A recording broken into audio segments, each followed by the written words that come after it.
Hello there, this is your friend about once again. We're gonna talk about Miss Universe Philippines. Oh my god, it's barely a week and finals night na. I'm so excited and I just can't wait. Okay, so who are my favorites? Let's talk about the swimsuit first. I have here some swimsuit videos that I pirated. And simplihan lang natin. La Union is absolutely number one in this event or in this category. Whether you like it or not, whether the Liat is distracting or not, when we talk about overall performance and someone who would attract attention and so much impact on the Miss Universe swimsuit stage, it's only La Union who could do the best job. I'm not saying that others did not, how do you say this, did not exert much effort in showing their skills in swimsuit demonstration or swimsuit execution, but I'm just saying that she tops my list. If she doesn't top your list, then she topped my list, and she continuously tops my list until now in different categories. Oh my god.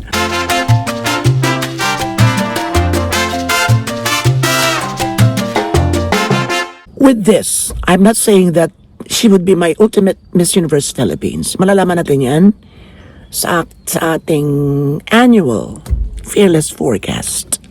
Yun, di ba tayo madilim?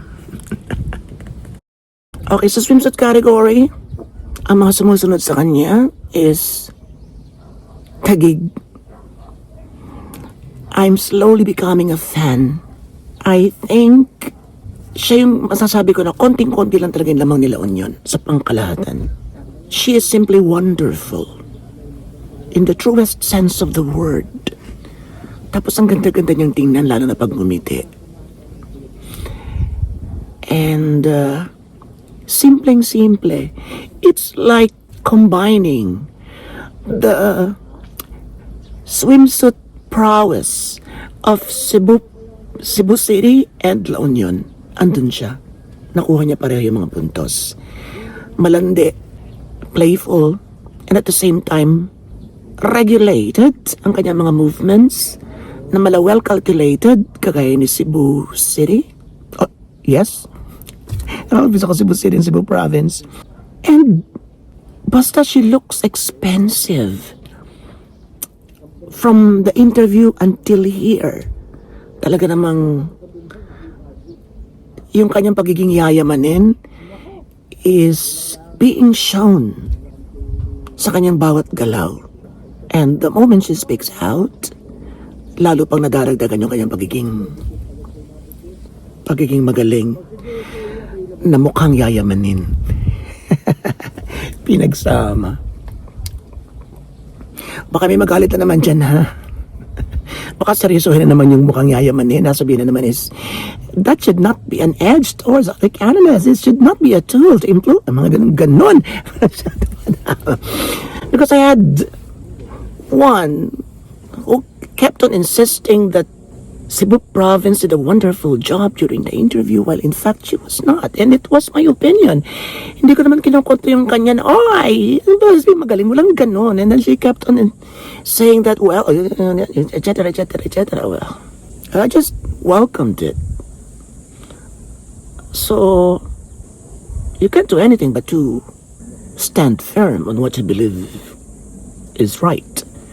And kayong tatanungin ko, bonggang-bongga ba si Miss Cebu Province sa kanyang interview? Di ba hindi naman ganun? That all of us were a little bit surprised and a little bit frustrated because we were not expecting a performance like that from Nicole, because we knew Nicole. We thought we knew Nicole. Iba pero hindi. And pagdating sa swimsuit, eto naman, magaling na naman siya. So hindi ko lang kung matutuwa pa nito yung super fan ni Nicole, but I would like to reiterate that I'm also a fan. But I understand that there is no candidate who is flawless. Everyone has mistakes, everyone has errors, has shortcomings, everyone has styles which you think should be fixed. If you care for someone, then you have to tell the truth. Eh, wala na talaga siya, imbiar na talaga siya, but go. Hindi naman siya naging bastos or something. So, nabanggit natin na si Nicole was refreshed in this category during the swimsuit round. And I must say that she should continue that. That hair suits her well. Way better than her hair during the interview. And don't tell me that that hair was fabulous, because it was not. Now, umokay si Cebu Province sa kanyang performance. And then yun na nga, lalong-lalo na si Taguig. Palawan or Pampanga, same, nothing has changed. It was regal, but not playful, which I think should be one of the criteria that should be considered for any round. For Miss Swimsuit, rather. For the swimsuit category. No, wala ako. Yun. So, walang masyadong ganon. But it doesn't mean that she didn't give a good performance. Ang iba pa mga surprises sa mga ito. Yun.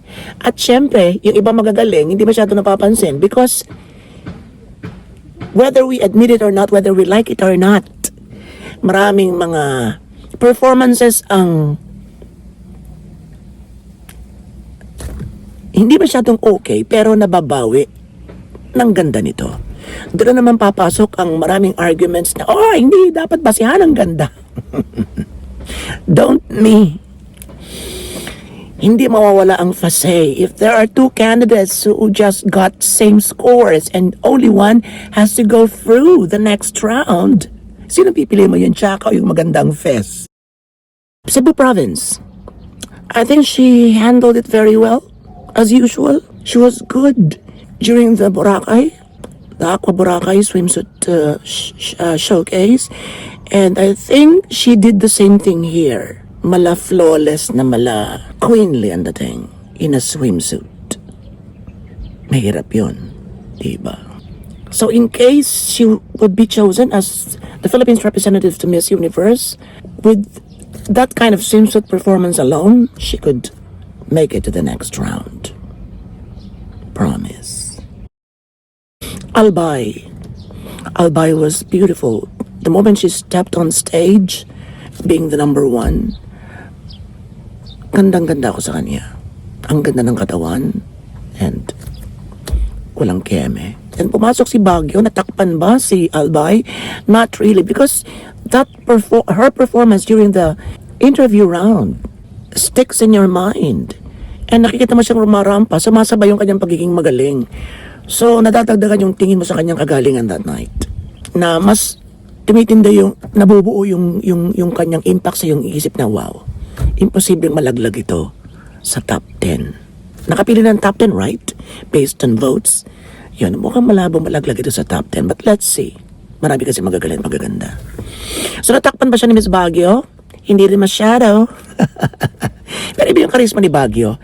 If I would give her a title, which is not included in the titles that would be given out by Miss Universe Philippines, unfortunately, that would be Miss Grand Philippines. Pasok na pasok siya ron. At ang pinakamalapit na lang siguro dito sa mga corona ng Miss Universe Philippines would be Charm. Yan, because she really gives life not only to her performance, but to everyone who's watching. Meron ba kayong mga napipili so far? Sinong top sa inyo? So, ulat niya, basahin natin. Kaya nasabi ko kanina. Okay, so hahaba na tayo. Ayokong i-preempt yung aking Fearless Forecast, annual Fearless Forecast for Miss Universe Philippines 2026. Kaya, ibigay ko na sa inyo ang aking list ng yung ranking ng aking favorites for the preliminary swimsuit competition of Miss Universe Philippines 2026. And isulat nyo rin yun sa inyo. Babasahin natin. Okay? So let's go.